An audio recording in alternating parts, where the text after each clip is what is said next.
Welcome to all of you. स्वागत है आप सभी लोगों का हमारे चैनल स्टडी पॉइंट 95 में। देखिए आज हम लोग ध्येय आईएएस का जो है उत्तर प्रदेश 2022 का पीटी का टेस्ट नंबर 1 लगाएंगे। ठीक है, इससे पहले हम लोगों ने 2 और 3 पहले ही लगा रखे हैं। अगर आप लोगों ने उनको नहीं देखा है तो आप हमारे चैनल पे आके उनको भी सॉल्व कर सकते हैं। देखिए यहाँ पर आप लोगों को कुल 60 टेस्ट देखने को मिलेंगे जब तक आप लोगों का पीटी 12 जून को पीटी की डेट है।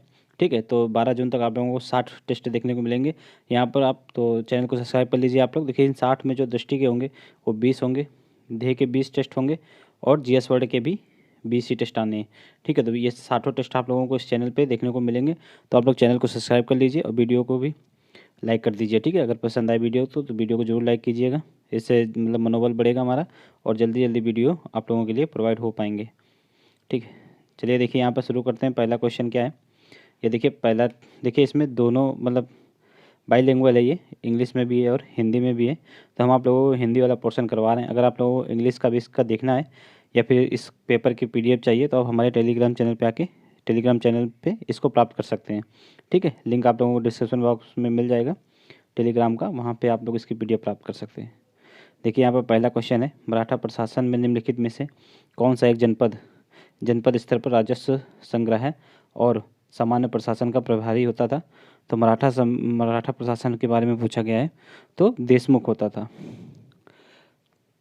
देशमुख को ही दीवान बोलते थे, तो इसका राइट आंसर ए हो जाएगा। ठीक है, दीवान को ही देशमुख बोलते थे, ये भी आप लोग याद रखिएगा। तो इसका राइट आंसर ए हो जाएगा। नेक्स्ट, निम्नलिखित शासकों में से कौन सा एक कालक्रम के अनुसार अंतिम स्थान पे आता है। तो इनमें से अंतिम कौन पे रहेगा, अंतिम में महिपाल का स्थान आता है। ठीक है, पाल वंश से संबंधित है ये महिपाल, और इनका जो है शासनकाल मतलब 912 से 944 तक था, ईस्वी तक था। ठीक है, बढ़ते नेक्स्ट। निम्नलिखित कथनों पर विचार कीजिए। तो पहला कथन है कि ह्वेनसांग का भ्रमण वृत्तांत सिंयूकी नाम से प्रसिद्ध है। तो ये बिल्कुल सही है, सिंयूकी नाम से प्रसिद्ध है। और फाहियान को विदेशी यात्रियों का राजकुमार कहा जाता है, तो ये गलत है। ह्वेनसांग को ही विदेशी यात्रियों का राजकुमार कहा जाता है, ना कि फाहियान को। तो ये वाला गलत हो गया। तो इसका राइट आंसर क्या हो जाएगा, केवल एक हो जाएगा। ठीक है, बढ़ते नेक्स्ट। निम्नलिखित में से कौन सा एक कथन भारत के निर्वाचन आयोग के संदर्भ में सत्य नहीं है। देखिए इसमें आप लोगों को मतलब पूरा फुल सेट है यहाँ पे, सब मतलब फुल लेंथ टेस्ट है ये, इसलिए इसमें आप लोगों को हिस्ट्री, इकोनॉमी, पॉलिटी सारा कुछ देखने को मिलेगा। साइंस के भी क्वेश्चन मिलेंगे। ठीक है, तो इसमें से कौन सा सत्य नहीं है ये देखना है। यह भारतीय राजनीतिक दलों को मान्यता प्रदान करता है, ये बिल्कुल सही है। निर्वाचनों से उत्पन्न सभी संदेहों और विवादों का निर्णय इसके द्वारा किया जाता है। तो संदेहों एवं विवादों का निर्णय इसके द्वारा नहीं बल्कि उच्च न्यायालय मतलब न्यायालयों के द्वारा किया जाता है। ठीक है, तो ये गलत हो जाएगा, यही वाला इसका राइट रॉन्ग है। तो राइट आंसर इसका क्या क्या हो जाएगा, बी हो जाएगा। ठीक है, बाकी देख लीजिए ये सही है। राष्ट्रपति और उपराष्ट्रपति पदों के लिए निर्वाचन करवाना भी इसके कार्यों में सम्मिलित है, तो ये सही है। तो राइट आंसर क्या हो जाएगा इसका, बी। नेक्स्ट, निम्नलिखित कथनों पर विचार कीजिए। पहला है उपराष्ट्रपति संसद का अनन्य भाग है, गलत है। संसद के अनन्य भाग मतलब संसद में 3 भाग होते हैं, कौन कौन से, लोकसभा, राज्यसभा और राष्ट्रपति। उपराष्ट्रपति को शामिल नहीं किया गया है, तो ये गलत हो गया। भारत के किसी भी राज्य की सर्वप्रथम महिला राज्यपाल सुचेता कृपलानी थी। तो देखिए सुचेता कृपलानी यूपी की पहली राज्यपाल थी, पूरे भारत मतलब भारत में किसी भी राज्य की नहीं थी। तो ये याद रखिएगा आप लोग। इसमें कोई और किसी और महिला का नाम आता है, वो भी मिल नहीं पाया हमको, बाद में बताएंगे, पर इसको रॉन्ग माना गया है। तो इसका राइट आंसर क्या हो जाएगा, डी हो जाएगा, कोई भी सही नहीं है। नेक्स्ट है, निम्नलिखित में से कौन सा एक अनुपातिक प्रतिनिधित्व निर्वाचन प्रणाली की व्यवस्था में सबसे महत्वपूर्ण लाभ क्या है। ठीक है, अनुपातिक निर्वाचन प्रतिनिधि प्रणाली की सबसे महत्वपूर्ण लाभ क्या है। तो इसमें अल्पसंख्यकों के प्रतिनिधित्व को सुनिश्चित करना। ठीक है, ये अल्पसंख्यकों के प्रतिनिधित्व को सुनिश्चित करता है अनुपातिक प्रतिनिधित्व प्रणाली। तो राइट आंसर का क्या हो जाएगा, सी हो जाएगा। नेक्स्ट देख लीजिए। नेक्स्ट है, भारतीय संविधान के अनुच्छेद 148 के अंतर्गत निम्नलिखित में से किस एक पद का सृजन किया गया है। तो इसमें कैग का सृजन किया गया। कैग मीन्स भारत के नियंत्रक एवं महालेखा परीक्षक, CAG। राइट आंसर इसका ए हो जाएगा। ठीक है, महान्यायवादी आर्टिकल 76 में, और वित्त आयोग का किस में, आर्टिकल 280 में। बढ़ते नेक्स्ट है, भारत के संविधान के अनुच्छेद 17 और 18 द्वारा निम्नलिखित में से किस प्रकार की समानता की बात की गई है। तो 17 में देखिए अस्पृश्यता उन्मूलन की बात की गई है, और 18 में जो उपाधियां वगैरह हैं उनको मतलब हटाने की बात की गई है, उपाधियों का अंत किया गया है। तो ये सामाजिक समानता से संबंधित है। ठीक है, राइट आंसर इसका सी हो जाएगा।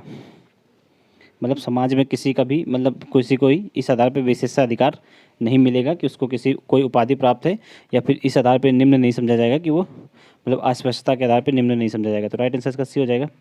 नेक्स्ट है, निम्नलिखित में से कौन सा एक आधार राष्ट्रपति को आपातकाल की घोषणा हेतु अधिकृत नहीं करता है? तो कौन सा नहीं करता है? वो आंतरिक अशांति नहीं करता। राइट आंसर इसका बी हो जाएगा।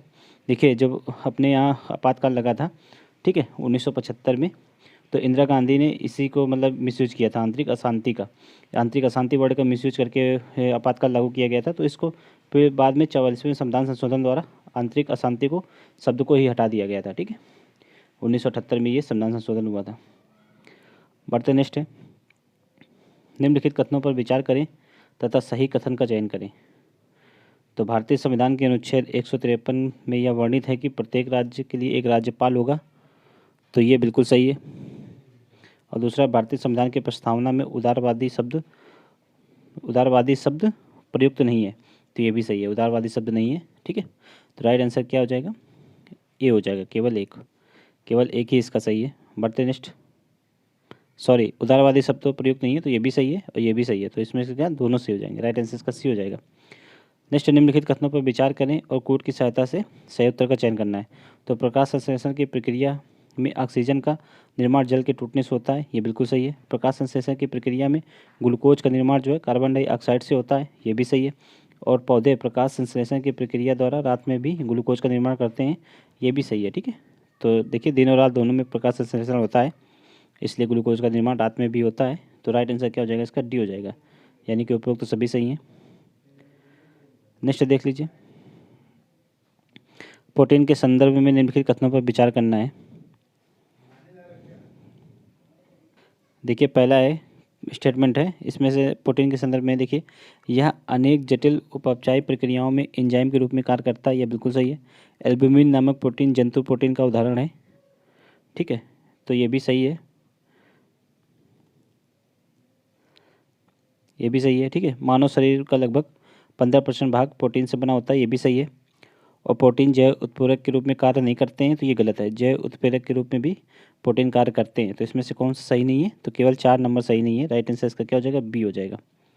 बढ़ते हैं नेक्स्ट। यहाँ सूची ए को सूची 2 से सुमेलित करना है। तो देख लीजिए, जैसे पोटेशियम का यूज कहाँ होता है? तंत्रिका आवेग के संरचरण मतलब संचरण में होता है। ठीक है, आयोडीन का थायरॉक्सिन हार्मोन्स के संश्लेषण में। और तांबे के यूज कहाँ होता है? मेलानिन पिगमेंट के निर्माण में सहायक होता है। और जिंक, ये लास्ट में हो जाएगा, प्रोटीन संश्लेषण में सहायक होता है जिंक। ठीक है, जेडेन। तो इसका राइट आंसर क्या हो जाएगा? 2 3 1 4, 2 3 1 4। देखिए एक नंबर में, तो राइट आंसर इसका ए हो जाएगा। नेक्स्ट, निम्नलिखित लाल ग्रंथियों में से सबसे बड़ी लाल ग्रंथि कौन सी है? तो सबसे बड़ी लाल ग्रंथि कौन सी है? ये हो जाएगी पैरोटिड ग्रंथि। राइट आंसर इसका सी हो जाएगा। नेक्स्ट है, मानव यकृति में कार्य के संदर्भ में निम्नलिखित कथनों पर विचार करना है और कौन सा कथन सही नहीं है ये देखना है। तो यह यूरिया का निर्माण करता है। बिल्कुल सही है। ठीक है, जो लीवर होता है वो अमोनिया को यूरिया में परिवर्तित करता है। तो राइट आंसर इसका सी हो जाएगा, मतलब सॉरी, ये तो सही है पहला स्टेटमेंट। दूसरा है, यह यूरिया का उत्सर्जन करता है। तो ये भी सही है। यह यूरिया का उत्सर्जन करता है। तो ये यूरिया का उत्सर्जन यह नहीं करता है। यूरिया का उत्सर्जन जो है किडनी के द्वारा होता है। ठीक है, हिंदी में वक्क बोलते हैं किडनी को। तो ये गलत हो जाएगा। और यह हेपैरिन का निर्माण करता है। ये बिल्कुल सही है। हेपैरिन का यूज क्या होता है? जो मानव शरीर के अंदर जो ब्लड होता है तो वो धमनियों में जमता नहीं है। ठीक है, और प्रोथ्राम्बिन का निर्माण करता है। तो ये भी सही है। ठीक है, ये ब्लड क्लोटिंग में यूज होता है प्रोथ्राम्बिन। जब कहीं पे घाव वाव हो जाए या फिर कट जाए तो ब्लड क्लोटिंग के समय प्रोथ्राम्बिन नामक प्रोटीन का यूज होता है। तो इसका राइट आंसर बी हो जाएगा। बढ़ते नेक्स्ट है, निम्नलिखित कथनों पर विचार कीजिए। देखिए यहाँ पर, और कौन सा कथन असत्य है, असत्य को पहचानना है। ठीक है, इसमें से तो देखिए पहला है, मानव शरीर में सर्वाधिक ऊर्जा कार्बोहाइड्रेट से प्राप्त होती है। तो ये सही है। और प्रति इकाई वसा में सर्वाधिक ऊर्जा होती है। तो ये भी सही है। ठीक है, और राइबोसोम की कोशिकाओं की राइबोसोम को कोशिका की आत्मघाती थैली कहते हैं। तो राइबोसोम को तो प्रोटीन फैक्ट्री बोलते हैं। आत्मघाती थैली जो है लाइसोसोम को बोलते हैं, ना कि राइबोसोम को। तो ये गलत हो जाएगा। थायमिन की कमी से बेरी रोग होता है। तो ये सही है। ठीक है, निम्न उपरोक्त में से कौन सा कथन असत्य नहीं है? यानी कि कौन कौन से सही हैं ये पूछा गया है, असत्य नहीं है। तो मतलब इसमें से कौन कौन से सही हैं, 1 2 3 नंबर। तो राइट आंसर क्या हो जाएगा, बी हो जाएगा। ठीक है, नेक्स्ट है, निम्नलिखित कथनों में से कौन सा एक सत्य नहीं है, ये देखना है। तो पादपों में केवल वे ही कोशिकाएं जिनमें क्लोरोप्लास्ट होता है प्रकाश संश्लेषण करती हैं। तो ये बिल्कुल सही है। हेंस क्रेब में वायवीय श्वसन की संपूर्ण प्रक्रिया का वर्णन है। तो ये गलत है। देखिए, क्रेब्स चक्र में वायवीय श्वसन, देखिए वायवीय श्वसन की जो संपूर्ण प्रक्रिया होती है वो 2 चक्रों में पूरी होती है। एक को कहते हैं ग्लाइकोलाइसिस और दूसरे पार्ट को कहते हैं क्रेब्स चक्र। तो ये क्रेब्स चक्र में संपूर्ण वायवीय प्रक्रिया नहीं होती है, इसमें केवल आधे आधे का वर्णन होता है। तो इसका राइट आंसर यही हो जाएगा, यही सही नहीं है, और बाकी ये दोनों भी सही हैं, देख लीजिएगा आप लोग। नेक्स्ट है, निम्नलिखित कथनों में से कौन सा कथन असत्य है, ये देखना है। तो हृदय के बाएं कक्ष में अवस्थित ऐसे नोड हृदय की गति को नियंत्रित करता है। तो ये गलत है, बाएं नहीं, ये दाएं कक्ष में होता है। ठीक है, राइट साइड होता है। तो यही वाला असत्य है, राइट आंसर इसका ए हो जाएगा। बाकी और देख लेते हैं। ऐसे नोड्स को प्राकृतिक पेसमेकर कहा जाता है, ये सही है। ठीक है, एड्स होने पर श्वेत मतलब जो वाइट ब्लड सेल होते हैं उनकी संख्या कम हो जाती है, ये भी सही है। और रक्तदाब का नियंत्रण अधिवृक्क ग्रंथि करती है, तो ये भी सही है। इसमें से ए नंबर असत्य है, राइट आंसर इसका ए हो जाएगा। नेक्स्ट, निम्न के कथनों पर विचार करें और दिए गए कोड की सहायता से सही उत्तर देखना है। यहाँ पर कथन और कारण टाइप का क्वेश्चन है। वृक्क कभी कभी एथ्रोपोएटिन नामक हार्मोन्स का निर्माण करता है। तो ये सही है। ठीक है, एथ्रोपोएटिन हार्मोन्स लाल रुधिर कणिकाओं के निर्माण में वृद्धि करती हैं। तो ये भी सही है। ठीक है, तो इसका राइट आंसर ए हो जाएगा। ठीक है, इसकी सही व्याख्या भी करता है। बढ़ते नेक्स्ट,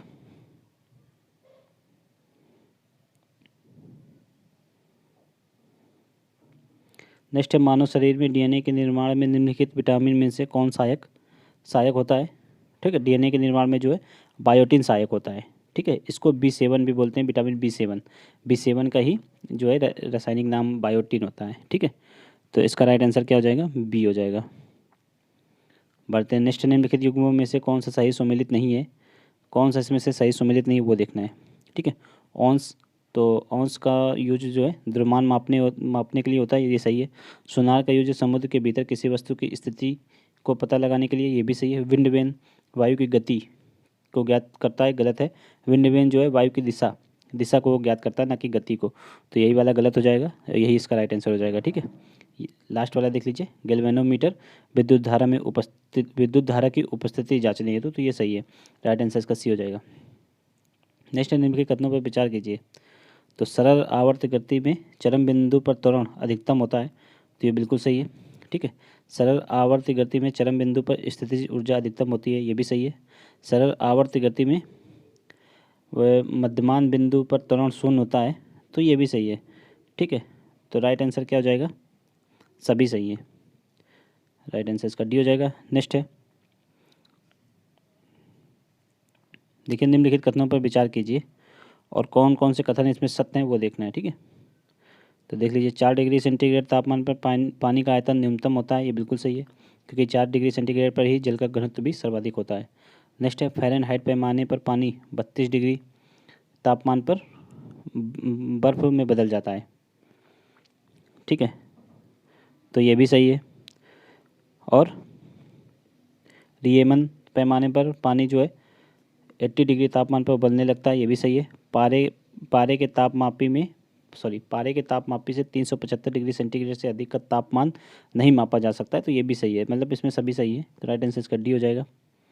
नेक्स्ट देख लीजिए, नेक्स्ट है, निम्नलिखित कथनों में से कौन सा एक सही सुमेलित नहीं है। ठीक है, ऑक्जेलिक अम्ल पालक में होता है, सही है। ठीक है, पोटेशियम हाइड्रोक्साइड साबुन में, ये भी सही है। बेंजोइक अम्ल घास में होता है, ये भी सही है। टार्टरिक अम्ल चींटी के डंक में देखिए टार्टरिक अम्ल नहीं होता, ये फॉर्मिक अम्ल होता है। कौन सा, फॉर्मिक।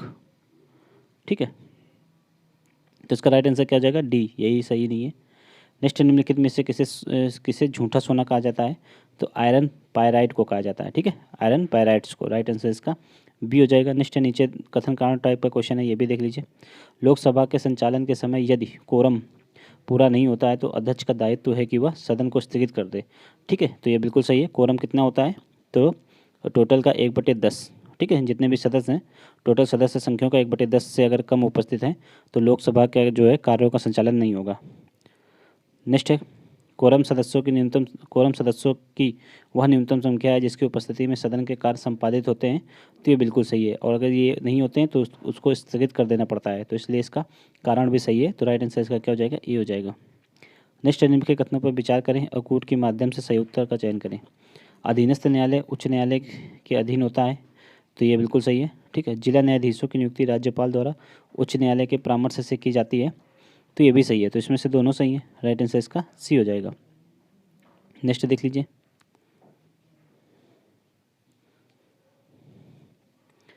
नेक्स्ट देख लीजिए, कथन कारण टाइप का क्वेश्चन है।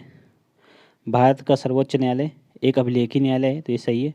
इसके सभी निर्णयों का साक्ष्यात्मक मूल्य होता है और उस पर किसी न्यायालय में प्रश्न चिन्ह नहीं लगाया जा सकता, तो ये भी सही है। ठीक है, तो इसका मतलब सही, इसीलिए इसको अभिलेखी न्यायालय के रूप में यूज भी करते हैं, तो इसलिए इसका मतलब कारण भी सही है। तो राइट आंसर इसका ए हो जाएगा। निम्नलिखित निम्नलिखित युग्मों में से कौन सा सही सुमेलित नहीं है, ये देखना है। ठीक है, तो इसमें महान्यायवादी का आर्टिकल जो है सही से मैच नहीं है। महान्यायवादी 76 में होता है, ना कि 77 में। तो राइट आंसर इसका सी हो जाएगा, यही सही नहीं है। बाकी ये देख लीजिए आप लोग, तीनों सही से मैच है। लोकसभा के विघटित हो जाने की दिशा में निम्नलिखित में से कौन सा कथन सही है, ये देखना है। तो लोकसभा में पारित किंतु राज्यसभा में विचाराधीन विधेयक समाप्त हो जाते हैं, तो ये बिल्कुल सही है। ऐसे विधेयक जो राज्यसभा में विचाराधीन हो लेकिन लोकसभा द्वारा पारित न हो, समाप्त नहीं होते हैं, तो ये भी सही है। इसमें से यानी कि दोनों सही है, राइट आंसर इसका सी हो जाएगा। नेक्स्ट है आर्थिक विकास और आर्थिक समृद्धि। ठीक है, तो इन कथनों मतलब संबंधित कथनों पर विचार करें। तो देख लीजिए, आर्थिक विकास की अवधारणा आर्थिक समृद्धि की अवधारणा से अधिक व्यापक है, तो ये बिल्कुल सही है। ठीक है, और आर्थिक विकास के उत्पादन में वृद्धि से संबंधित है, और जबकि आर्थिक समृद्धि सामाजिक, सांस्कृतिक, आर्थिक, राजनीतिक सभी प्रकार के परिवर्तनों को समाहित करता है। तो देखिए ये अपोजिट लिखा है, आर्थिक विकास में ये सारा होता है, सामाजिक, सांस्कृतिक, आर्थिक विकास, और आर्थिक समृद्धि में सिर्फ उत्पादन में वृद्धि देखी जाती है। ठीक है, इकोनॉमिक ग्रोथ के बारे में ये है आर्थिक समृद्धि में। ठीक है, तो ये यहाँ पे मिसमैच लिखा है, यानी कि इसमें उल्टा लिखा है, तो ये गलत हो जाएगा। इसमें से केवल एक सही है। ठीक है, तो राइट आंसर ए हो जाएगा। बढ़ते नेक्स्ट है क्रय शक्ति समता विधि के संदर्भ में निम्नलिखित कथनों पर विचार कीजिए। तो यह इस विधि का प्रतिपादन जो है GR कैसल द्वारा किया गया था, यह बिल्कुल सही है। और यह विधि का सबसे पहले प्रयोग 1993 में अंतर्राष्ट्रीय मुद्रा कोष द्वारा किया गया था, ये भी सही है। इनमें से दोनों सही है, ये राइट आंसर इसका सी हो जाएगा। यहाँ पे सुमेलित करना है।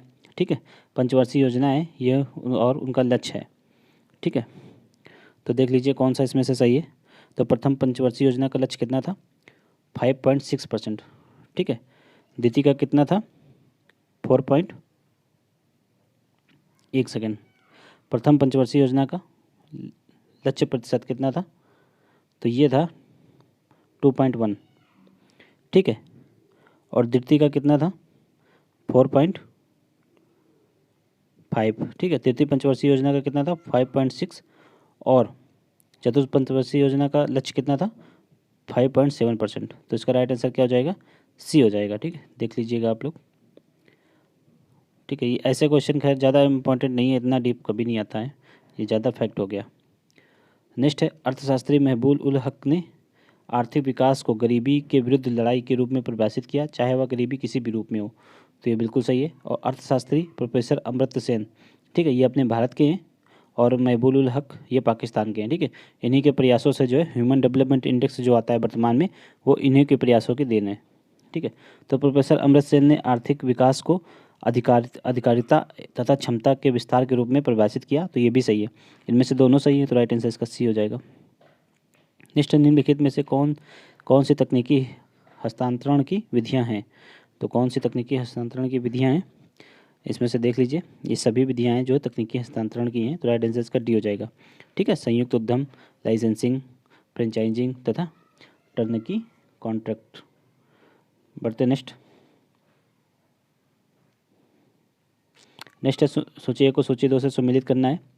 देख लीजिए, कॉफ़ी बोर्ड का मुख्यालय सबके पूछे गए हैं। तंबाकू बोर्ड का गुंटूर में, ये कहाँ पड़ता है, आंध्र प्रदेश में। ठीक है, चाय बोर्ड का कोट्टायम कहाँ पड़ता है, केरल में। और राष्ट्रीय जूट बोर्ड का कोलकाता में और कॉफ़ी का बेंगलुरु में। तो ये सही, सभी सही सुमेलित हैं। राइट आंसर इसका सी हो जाएगा। नेक्स्ट है, अर्थशास्त्री का कार्य विश्लेषण करना है, निंदा करना नहीं। तो यह कथन किसका है? तो यह कथन रॉबिन्स का है। राइट आंसर इसका डी हो जाएगा। नेक्स्ट है, बजट घाटे को पूरा करने के लिए हिनार्थ प्रबंधन का आशय क्या है? तो हिनार्थ प्रबंधन में नए नोटों की छपाई होती है। ठीक है, वर्तमान में हिनार्थ प्रबंधन के द्वारा राजकोषीय घाटा को पूरा नहीं किया जाता है, क्योंकि इससे जो है मुद्रास्फीति बढ़ने का बहुत चांस होता है। तो राइट आंसर इसका ए हो जाएगा। नेक्स्ट है, निम्न के कथनों पर विचार कीजिए और सही सुमेलित जो मतलब कौन सा सही सुमेलित नहीं है, कौन सा सही सुमेलित नहीं है, इसको पहचानना है। ठीक है, तो इनमें से देख लीजिए बी नंबर जो IFC है, यानी कि इंटरनेशनल फाइनेंशियल कॉरपोरेशन। ठीक है, IFC का फुल फॉर्म होता है। इसकी स्थापना 1962 में नहीं हुई थी, 1956 में हुई थी। तो यही वाला मिसमैच है, बाकी सारे सही से मैच है। तो राइट आंसर इसका बी हो जाएगा। नेक्स्ट, निम्नलिखित समितियों में से किसका संबंध क्षेत्रीय ग्रामीण बैंकों से है? तो दंतेवाला समिति और क्रेडिट समिति और खुसरो समिति, इन तीनों का है। राइट आंसर बी हो जाएगा। ठीक है, और अरविंद मायाराम समिति जो FDI और FDI और FII जो होती हैं उनसे संबंधित था इनका। तो राइट आंसर इसमें तो बी हो जाएगा। नेक्स्ट देख लीजिए, भारतीय संविधान के अंतर्गत निम्नलिखित में से कौन सा मूल कर्तव्यों में सम्मिलित है? ठीक है, तो कौन सा है? तो राष्ट्रगान का आदर करना, ये बिल्कुल सही है। देखिए, मूल कर्तव्य कब जोड़े गए थे? तो ये 42वें संविधान संशोधन 1976। ठीक है, और ये किसके मतलब चौधरी स्वर्ण सिंह की समिति के द्वारा मतलब इनकी अनुशंसा की गई थी। तो उसी से ये जोड़े गए थे मूल कर्तव्य अपने संविधान में। ये USSR मतलब वर्तमान में जो रसिया है उससे लिए गए थे मूल कर्तव्य। तो इसमें से देख लीजिए सही कौन कौन सा है। राष्ट्रगान का आदर करना, ये बिल्कुल सही है। भारत की संप्रभुता, एकता और अखंडता की रक्षा करना, ये भी सही है।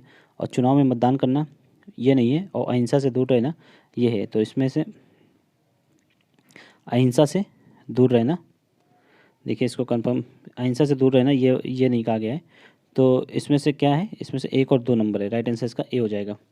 ठीक है, अपने 11 मूल कर्तव्य हैं जो, उनमें से ये दो भी हैं। तो राइट आंसर इसका ए हो जाएगा। नेक्स्ट है, संविधान के किस भाग एवं अनुच्छेद के अंतर्गत संसद को संविधान संशोधन की शक्ति प्रदान की गई है? तो आर्टिकल 368 और भाग कौन सा है? 20वां नंबर। तो राइट आंसर इसका ए हो जाएगा। नेक्स्ट है, निम्नलिखित कथनों में से कौन सा एक क्षेत्रीय परिषदों से संबंध में सत्य है? इसका गठन संसद द्वारा अधिनियम बनाकर किया गया है, ये बिल्कुल सही है। गृह मंत्री 5 क्षेत्रीय परिषदों के अध्यक्ष होते हैं, ये भी सही है। ठीक है, यह केवल चर्चात्मक एवं परामर्शदात्री निकाय है, तो ये भी सही है। इसमें से सभी सही हैं। राइट आंसर इसका डी हो जाएगा। नेक्स्ट, निम्नलिखित में से किस एक वाद में उच्चतम न्यायालय द्वारा यह निर्धारित किया गया कि राष्ट्रपति शासन लागू करने की राष्ट्रपति की शक्ति न्यायिक समीक्षा से परे नहीं है? तो ये किसमें बोला गया था? बम्बई वाद में बोला गया था। राइट आंसर इसका बी हो जाएगा। ठीक है, तारे में सुपरनोवा विस्फोट के पश्चात 1.4 ms, देखिए यहाँ पे ms का फुल फॉर्म क्या होता है ये हमको नहीं मिल पाया है, तो इसको देख लीजिएगा आप लोग। ठीक है, चंद्रशेखर सीमा से अधिक, शायद चंद्रशेखर सीमा का ही मतलब इकाई होगी ये इससे इसको नोट करते होंगे। तो देख लीजिए, से अधिक द्रव्यमान वाले पर मुक्त घूमते हुए इलेक्ट्रॉन अत्यधिक वेग पाकर नाभिक छोड़कर बाहर चले जाते हैं। तारे के जीवन चक्र की यह अवस्था क्या कहलाती है? तो ये न्यूट्रॉन तारा या पल्सर तारा बोलते हैं इसको। तो राइट आंसर इसका ए हो जाएगा। नेक्स्ट देख लीजिए, नेक्स्ट है, सौर कलंक चक्र औसतन कितने वर्षों का होता है? तो ये औसतन 11 वर्षों का होता है। ये होता क्या, जो सौर तूफान चलते हैं, ठीक है, सूर्य से आने वाली मतलब जो बहुत ही तेज किरणें होती हैं उन्हीं को सौर तूफान के रूप में नोट करते हैं। तो उसके पश्चात सन स्पॉट बन जाते हैं, ठीक है, सूर्य में काले काले धब्बे। तो ये पूरा मतलब उनका बनना और उनको पुनः सही होना, तो ये 11 वर्षों का एक चक्र होता है। ठीक है, तो राइट आंसर इसका बी हो जाएगा। नेक्स्ट, निम्नलिखित में से कौन एक दूरी माने नहीं है, मापने होगा। ठीक है, कौन एक दूरी मापने की सबसे बड़ी इकाई है? तो दूरी मापने की सबसे बड़ी इकाई जो है पार्सेक है। ठीक है, 47 नंबर, इसका राइट आंसर डी हो जाएगा, क्योंकि एक पार्सेक बराबर अगर देखेंगे तो एक पार्सेक बराबर 3.6 प्रकाश वर्ष होता है। ठीक है, लाइट ईयर 3.6 प्रकाश वर्ष।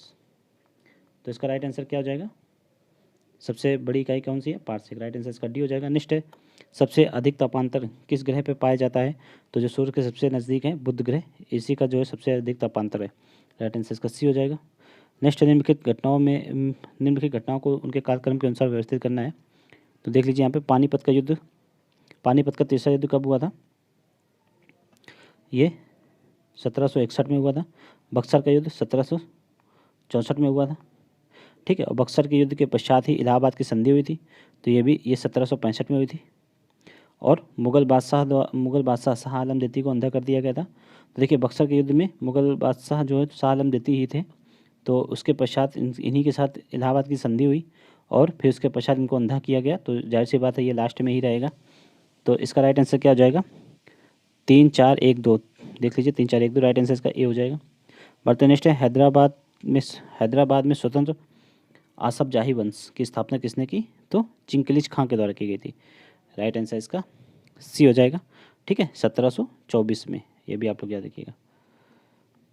बढ़ते हैं नेक्स्ट, देखिए नेक्स्ट क्वेश्चन है 51। सूची एक को सूची 2 से यहाँ पे सुमेलित करना है। ठीक है, यहाँ पे जाट सरदार हैं और यहाँ पे शासन का वर्ष है उनके। ठीक है, तो देखिए जैसे जवाहरमल, तो इनका शासन वर्ष कितना था? तो इनका शासन वर्ष जो है 1764 से 1768 तक था। ठीक है, सूरजमल का शासन वर्ष कब से कब तक था? एक सेकंड, देखिए सूरजमल का 1721 से 1756 तक था, सॉरी 1756 से 1763 तक था। ठीक है, और चूड़ामल का 1721 से 56 तक था, बी इसका दूसरा हो जाएगा। और बदन सिंह 1690 से 1721, तो इसका राइट आंसर क्या हो जाएगा? बी हो जाएगा। ठीक है, बढ़ते हैं नेक्स्ट है, कपास किस कुल का पौधा है? तो कपास किस कुल का है? तो कपास जो है मालवेसी कुल का पौधा है। राइट आंसर इसका डी हो जाएगा। नेक्स्ट है, वनस्पतियों को पराबैंगनी किरणों से बचाने वाला वर्णक कौन सा है? तो पराबैंगनी किरणों को उससे बचाने वाला वर्णक जो है फाइकोसाइनिन है। ठीक है, तो राइट आंसर इसका बी हो जाएगा। ठीक है, लाइकोपिन तो टमाटर में पाया जाता है, लाल रंग का ये कारण होता है। ठीक है, तो ये सब हो गया। बढ़ते नेक्स्ट है, पादप और जंतु के मध्य जो कड़ी होती है युगलीना, तो किस जगत का प्रतिनिधित्व करता है? तो युगलीना जो है प्रोटिस्टा जगत का प्रतिनिधित्व करता है। ठीक है, इसका राइट आंसर बी हो जाएगा। देखिए जो अपने प्लांट हैं या फिर जो पादप जगत है, तो उनको 5 भागों में बांटा गया है, क्लासिफिकेशन किया गया है, मोनेरा, प्रोटिस्टा, फंजाई, प्लांटी एवं एनिमल में। ठीक है, तो ये युगलीना किस में आएगा? प्रोटिस्टा में। राइट आंसर इसका बी हो जाएगा। बढ़ते नेक्स्ट है, सूची 1 को सूची 2 से सुमेलित करना है। यहाँ पे सूची 1 को सूची 2 से, यहाँ पे जैसे जो कोशिकाएं होती हैं वो हैं, और उनको खोज करता कौन कौन से? माइटोकांड्रिया की खोज किसने की थी? अल्टमैन ने की थी। सेंट्रोसोम की बावेली ने। गोल्जी बॉडी की कैमिलो गोल्जी ने की थी, इनका पूरा नाम कैमिलो गोल्जी है। लाइसोसोम की डी डुबे। तो इसका राइट आंसर क्या हो जाएगा? 3-4-2-1, यानी कि सी हो जाएगा। बढ़ते नेक्स्ट है, सूची 1 को सूची 2 से यहाँ पर भी सुमेलित करना है। आप लोग देख सकते हैं यहाँ पे अर्धसैनिक बल हैं, उनकी स्थापना कब हुई थी ये देख लीजिए। सबसे पुराना अर्धसैनिक बल कौन सा है? असम राइफल। तो असम राइफल देख लीजिए सबसे पहले। ठीक है, 1835 हो जाएगा असम राइफल। तो ए का चौथा किस में देख लीजिए, यहाँ पे डी में।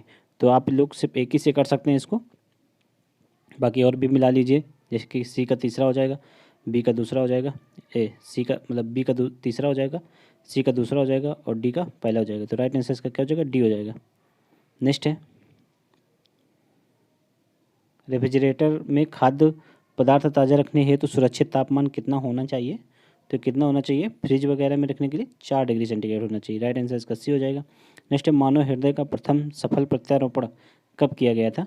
देखिए ये इस बार जो है PCS 2021 में क्वेश्चन आया था कि प्रथम मतलब हृदय का प्रथम सफल प्रत्यारोपण किसके द्वारा किया गया था, और यहाँ पर सन पूछ रहा है कि यानी कि डेट पूछ रहा है यहाँ पर कब किया गया था। तो ये किया गया था 3 दिसंबर, ठीक है, 1967 में किया गया था।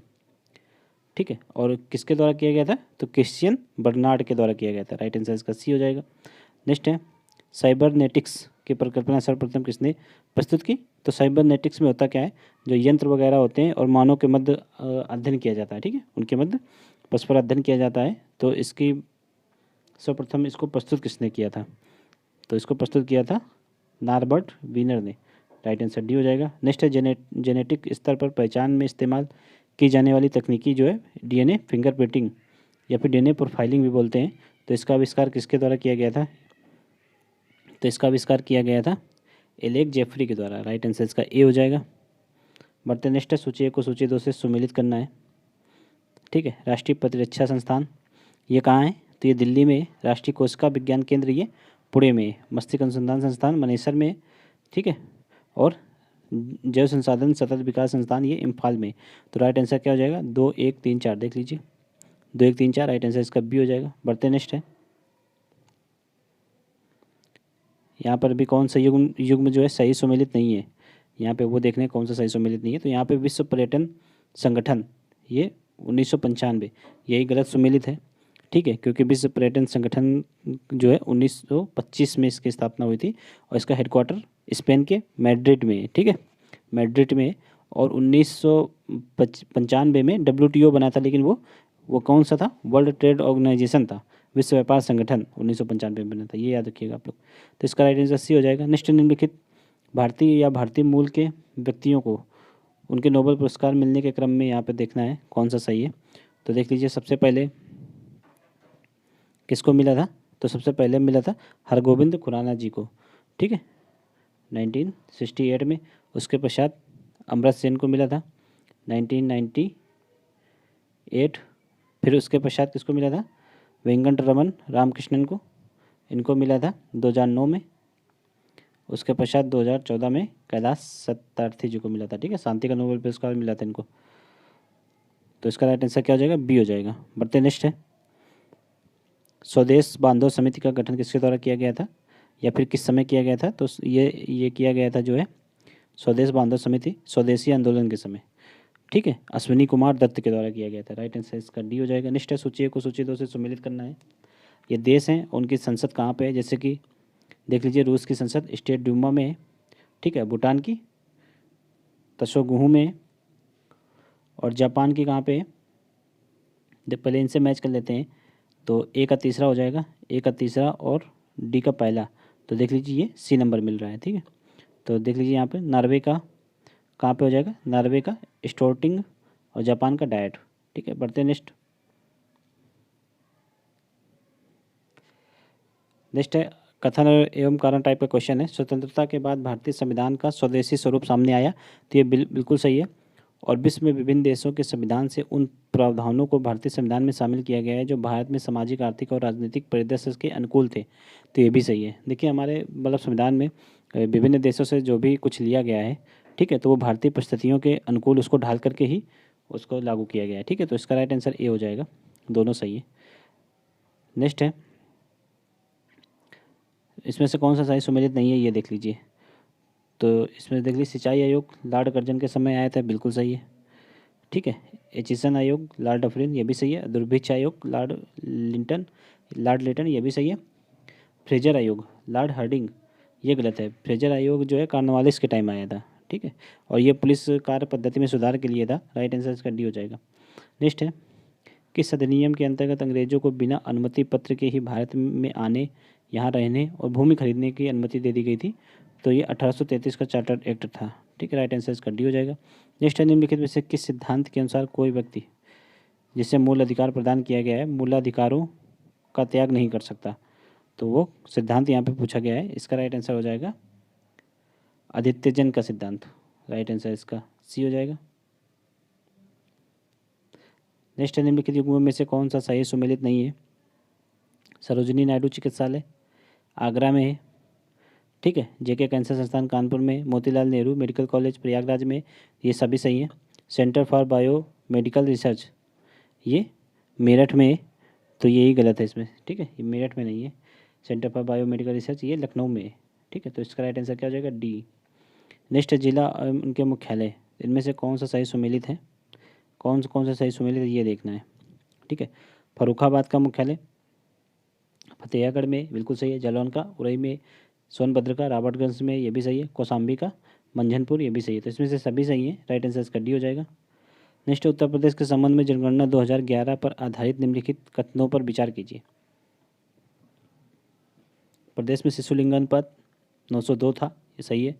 न्यूनतम नगरीय जनसंख्या शराबस्ती में निवास करती है, ये भी सही है। भारत की कुल जनसंख्या का 18.5% उत्तर प्रदेश में रहता है। उत्तर प्रदेश में 16.5% रहता है, ना कि 18.5, तो ये गलत हो जाएगा। तो इसमें से कौन सही है? दो सही है, एक और दो, तो राइट आंसर इसका डी हो जाएगा। नेक्स्ट है सिंगरौली कोयला क्षेत्र उत्तर प्रदेश के ललितपुर जनपद में, ये सोनभद्र में है, ललितपुर में नहीं है, तो ये गलत हो जाएगा। यूरेनियम उत्पादन हेतु उत्तर प्रदेश का सोनभद्र जिला प्रसिद्ध है, ये ललितपुर में यूरेनियम सबसे ज़्यादा होता है, तो ये भी गलत हो गया। तो ये मिसमैच है, सोनभद्र यहाँ होना चाहिए, ललितपुर यहाँ होना चाहिए, तो ये सही होता। ऐसे क्या होगा? दोनों गलत हो जाएंगे, राइट आंसर डी हो जाएगा। नेक्स्ट देख लीजिए, उत्तर प्रदेश का निम्नलिखित में से कौन सा जिला दिया सिलाई उद्योग के लिए प्रमुख केंद्र है? तो दिया सिलाई उद्योग के लिए प्रमुख केंद्र जो है बरेली है, ठीक है, तो राइट आंसर इसका सी हो जाएगा। मिर्ज़ापुर में कालीन वगैरह काफ़ी बनती है, गोरखपुर में टेराकोटा की मूर्तियाँ होती हैं जो वो बनाई जाती हैं, ठीक है। सहारनपुर में संतरा और आम सबसे ज़्यादा होता है, आप लोग याद रखिएगा, राइट आंसर इसका सी हो जाएगा। नेक्स्ट है निम्नलिखित में विचार कीजिए और सही उत्तर यहाँ पे देखना है, कोड की सहायता से सही उत्तर का चयन करना है। तो स्वतंत्र भारत का प्रथम औद्योगिक क्रांति, यहाँ पर देखना है कौन कौन से यानी कि सही से सम्मिलित हैं, ठीक है, उस हिसाब से यहाँ पे देखना है। तो प्रथम औद्योगिक क्रांति 1948 में सही है। केरल का प्रथम साम्यवादी सरकार का गठन केरल में 1957, ये भी सही है। त्रिपुरी संकट ये 1939, ये भी सही है। त्रिपुरी संकट में जो कांग्रेस का अध्यक्ष हैं सुभाष चंद्र बोस इस टाइम अध्यक्ष चुने गए थे, तो अध्यक्ष कौन चुना जाएगा उससे संबंधित ये संकट था, ठीक है। तो राइट आंसर इसका यानी कि इसमें सभी सम्मिलित हैं, तो राइट आंसर इसका डी हो जाएगा। देखिए यहाँ पे 75 क्वेश्चन हो गए हैं। क्वेश्चन पूरा 150 क्वेश्चन कराने में वीडियो बहुत लंबा हो जाता है, फिर लोग मैसेज करते हैं, तो फिर इसलिए हम यहाँ पे 75 ही क्वेश्चन करवाएंगे। 75 क्वेश्चन आप लोगों को नेक्स्ट वीडियो में देखने को मिलेंगे। आप लोगों के 75 में से कितने सही हैं ये देख लीजिएगा, और नेक्स्ट वीडियो, ठीक है, इसका जो नेक्स्ट पार्ट आएगा उसको भी पूरा आप लोग कवर करके बताइएगा कि आप लोगों के 150 में से कितने सही हैं, ठीक है। अगर आप लोगों को वीडियो अच्छी लगी तो चैनल को सब्सक्राइब जरूर कर दीजिए और वीडियो को लाइक कर दीजिए। चलिए मिलते हैं नेक्स्ट वीडियो।